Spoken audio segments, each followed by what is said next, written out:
Alam niyo ba yung classic na ice cream on stick? Yung buko na merong munggo sa dulo. Ayan, gumawa ako for today's video. Find me and you, and I think to myself,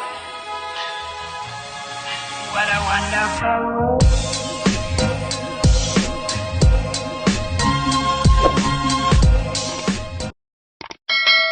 Inumpisahan ko sa paghugas ng red mango beans at pagtimpla ng buko juice. After mahugasan ng munggo, pinakuluan ko na rin. And then, inilagay ko na rito sa molder.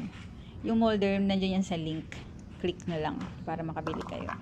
Ayan. So, nilalagyan ko na ng red mango beans, yung ilalim ng molder. Ayan, bilisan na natin.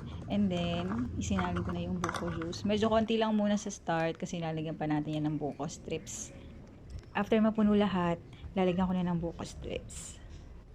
Ayan. Diyan na yung mga buko strips. And then, pupunin natin yan. Yan. Bago natin lagyan ng takip. At ilalagay natin sa freezer. And then, kinabukasan, tiyaan! Tinunggal ko na yung mga namuong yellow sa ibabaw. And then, ayan. Ayan. Hanggang dulo talaga yung nahatak. Pwede na rin kayong gumawa nito, 'di ba? Sa isang gawaan, ang dami ng serving. Makakatipid pa kayo. Bili lang kayo ng molder dyan sa link. Click now.